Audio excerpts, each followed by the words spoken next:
Hi everyone, Janette with Equity Real Estate in the beautiful state of Utah. I get asked a lot about, interest rates. Are they going to come up? Are they going to go down? Should I buy a house? Should I sell my house? What do you think, Janette? And you're going to get a zillion different answers from the internet. You're going to see YouTubers that are saying there's 5 reasons why you should, 5 reasons why you shouldn't. The market's going to crash. The market's not going to crash. I just don't think anybody really knows, to be honest. I think we're in uncharted territory, but what I can tell you is what's happening in the market in Utah summer of 2022, and then you get to make your decision whether that works for you financially or it doesn't, or maybe it's a situation where you have to do something, and so you need to make the most educated decision on what works financially for you. So let's just talk about new construction and what that's doing. So I'm seeing builder incentives. Builders are giving closing cost money. We haven't seen that for a super long time. Pre-pandemic, you saw a little bit, but these are big incentives. I've seen $10,000 to $20,000 in builder incentives.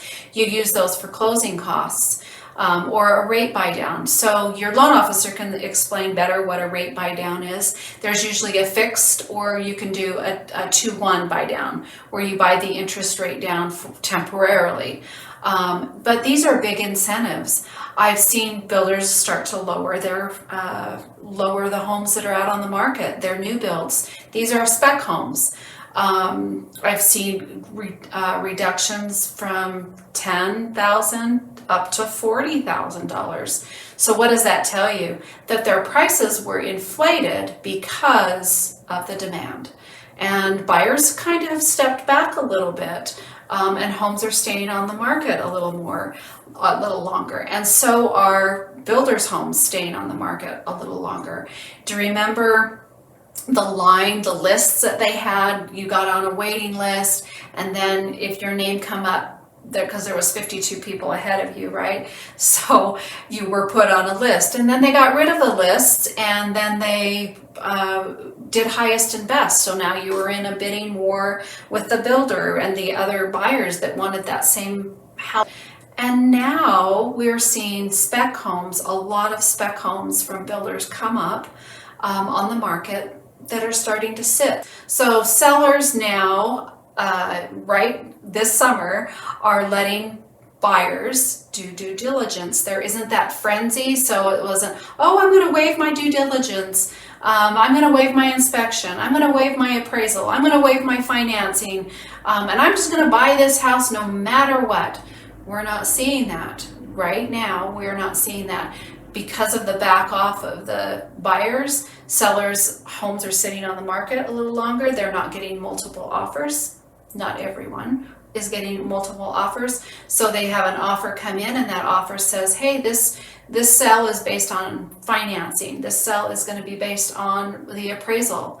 I'm not paying over appraisal. I'm not giving you hard earnest money where as soon as you assign this contract to agree to this sale, my earnest money goes to you no matter if I buy the house or not. We're not seeing a lot of that. I'm not saying that it doesn't exist, but most of the contracts that are out there are not giving hard earnest money to their sellers. My advice on new construction would not to build from the ground up, to build a spec home. I have a video on spec homes, and if you should or you shouldn't, it'll maybe help you decide. But with the great thing about a spec home is you might be 30 to 60 days out with finishing that home, and you can lock your interest rate up to 30 and 60 days of an interest rate lock. So that is a good thing right now, where we don't know where interest rates are going to go. I hope this video helps you some and lets you know what we're seeing in the market. July and summer months are always better. They're always better for buyers because it slows a little bit. So you're not competing as much in a basic normal buyer-seller market. You're not competing as much in the summer as you are in the spring or right before school starts. That's another kind of where buyers say, I need to do something, we're moving, or people are getting different jobs or relocating. So it's kind of, July is always kind of a good month. So take a look at that, work your numbers, and I'll see you on the next video.